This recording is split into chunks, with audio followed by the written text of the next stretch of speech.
Number one, laging consider na may bala yung baril. O, pagka sinabi ninyo laging consider, tinitingnan nyo lagi yung baril, yung loob, yung chamber. Na yan ay laging clear. O, sinabi nyo na nga clear, inano nyo na mawala ng bala, mali pa rin yun. Na, laging consider na may bala siya para maiwasan natin yung aksidente. Pangalawa, yung muzzle ng baril, tinututok lang yan sa gusto natin sirain o tatargetin lang. So hindi sa unsafe na lugar, huwag nyo siyang ihaharap. Lalo-lalo na sa mga kasama natin. Kapag nandito tayo sa firing range, may tinatawag tayong cold area o down range o hot range. Kapag naglapag kayo ng baril sa firing range, laging nakaharap sa down range. Laging doon. Hindi naman natin siya, walang maghaharap dito sa cold area. Para kung kayo magpa-practice kayo, may mga sarili na kayong firearms, alam natin yung basic na safety. Pangatlo, make sure nyo muna yung target ninyo kung ano yung nasa paligid niya. Na wala kayong ibang matatamaan, kundi yun lang target natin. Baka mamaya may nagbe-verify doon na kasama natin, bigla tayong humawak ng baril, unsafe yun. Bago tayo hahawak ng baril, puputok, mag-announce kayo ng firing para aware yung kasama ninyo. O kaya yung mga magbibideo. Baka hawak pala yung cellphone, bigla na kayong pumutok, hindi kayo na-videoan. Hindi kayo nag-announce, hindi sila aware na puputok na kayo. Pang-apat, pag sinabing laging trigger finger out, dito lagi sa may lower receiver yung pangkalabit natin. Hindi dito. Yan. Laging doon. O, yun yung 4 rules ng gun safety. Tapos dito sa range, may sinusunod tayong 180 degree na rules. Pagkahawak natin yung baril, ang matin ng baril, bawal i-break yung 180. Ang 180 dito. Huwag kayo magdala ng baril na lagi nakaganyan. O kaya yung hinaharap nyo siya dyan. Yan. Tapos pagka may tumawag sa inyo, isasama nyo yung muzzle ng baril paharap sa kakausapin ninyo. Ang muzzle ng baril laging naka 45 degree lang. Ganyan. 45 degree laging dito lang. Laging malayo sa katawan natin yung muzzle ng baril, lalo na sa paa. Tapos, dun tayo sa proper handling. Beaver tail to ang tawagin natin. Si 911 may beaver tail yan. Ito yung thumb safety. Dual, ano naman yan, bidextrous naman yun. Yan. O, kung kaliwete kayo, gano'n din ang hawak. Kailangan walang space dito sa may beaver tail. Masapo nyo yung ilalim. Ganyan. Tapos, itong lalaki natin, override lagi sa thumb safety. Bakit? Pag pumuputok tayo, minsan may masyadong malambot na thumb safety. Pag nag-recoil yan, umaangat yan. Nagano tayo na hindi na siya puputok. Nag-accidental na lang yung safety natin. Umangat siya. Laging high rate yan. Tapos yung weak hand natin, dikit lagi ito sa ilalim ng trigger guard. Naka-wrap around itong space na to. Sa open naman natin ng weak hand ng palad natin. Yan, ganyan. Yan yung proper handling ngayon. Yung iba pwede naman kung saan kayo komportable. Kaso nga lang, hindi natin nakokontrol yung recoil. Pagka mali yung hawak natin. Lagi lang tayo doon sa lower receiver. Dito hahawak yung nilular natin sa weak hand. Lower receiver lang. Pwede naman dyan, kaso nga lang pag nag-recoil yan, naaabala yung grip natin kasi umaatras yung upper receiver o yung slide. Upper slide.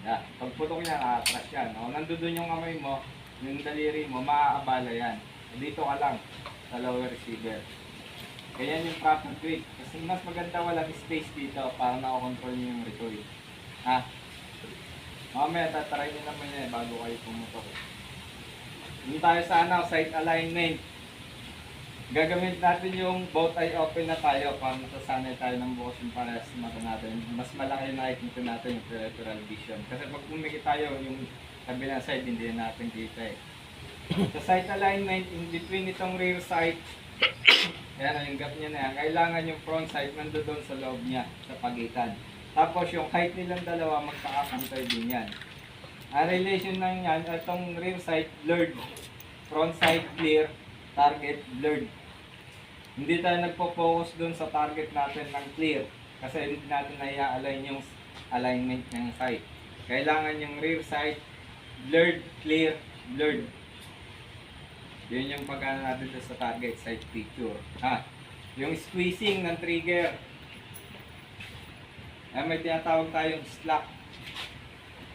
Ayan hindi pa pumuputok yung, hindi pa gumagalaw yung hammer natin. Yan. Slack, squeeze, dahan-dahan. Boom, pumutok na, di ba? Huwag kayong mismatch ng trigger ng ganun. Nababaliwala yung sight alignment natin. Bago siya pumutok, gumalaw na siya. Malaki na yung magiging diferensya nun sa target. Pag malapit lang tayo, papasok pa rin naman siya. Kaso pag lumayo kayo, malaki na yun. Malaking allowance na sa target ninyo.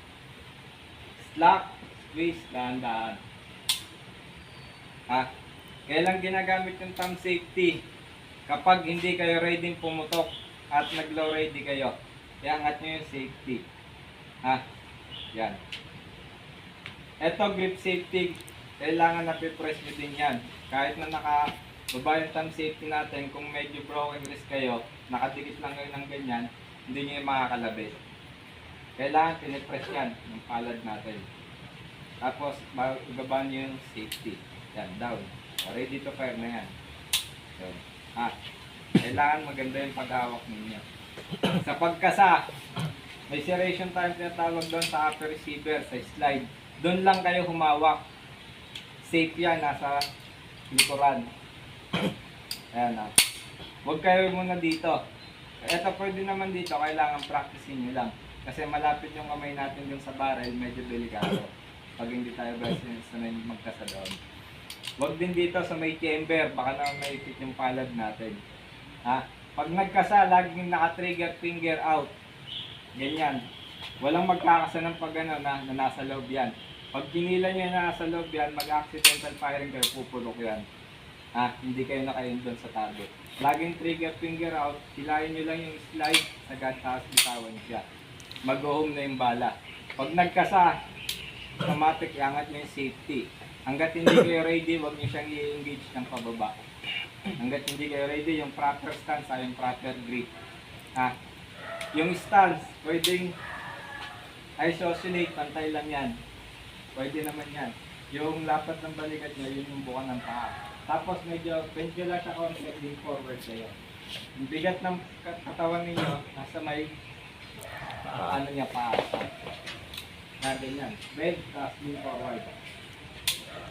Ibalik mo sa akin. Trigger out. Magazine sa mga nakapag-ano, tumulong sa pag-ayos ng ano.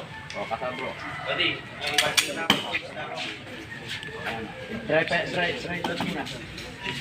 Ayun na.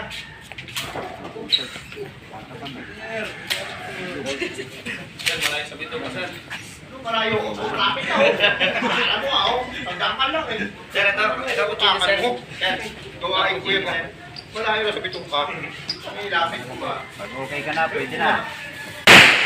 Oh. Sir, namatay. Sige, sundan mo. Tama yun,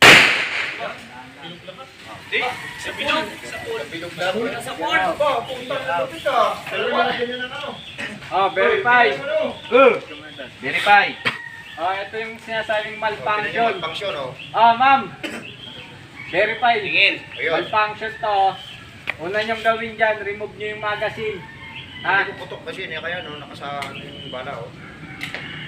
Ayaw. Ayaw. Ayaw. Tigas. Ayan o, yung slide stop, yung pangalawa. Ayun o. Video, oh. Pilahin nyo lang yung slide pa atras. Angat nyo yan. Yun. Para makahilan nyo lang yung magazine.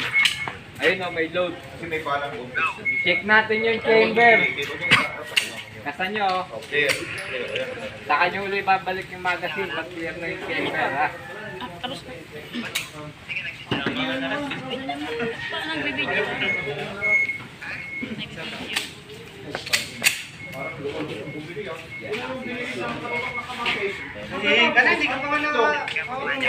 Hindi ka pa man Bilog na bilog ah. Galing. Ay, matatakpan yung puwan. Ano? Ano nga? Ano ako sa'yo? Nakatawa dito na ako. Magazine.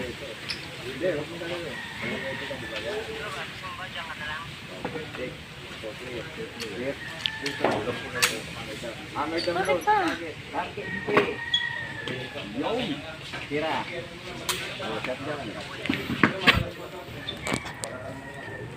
Oh, load. Walang load.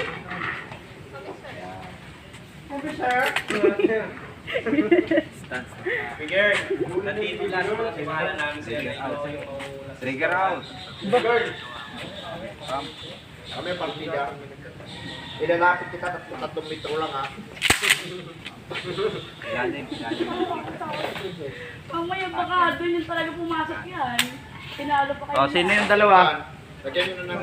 Hindi, stop mo Tumaya, dito. mga to, lagyan nyo ng ano. Dalawa. Kapag bumaliktad yan, hindi madudumihan. Sila dyan. Yan. May mga pangalan na yan. Kaya huwag mong hilahin to.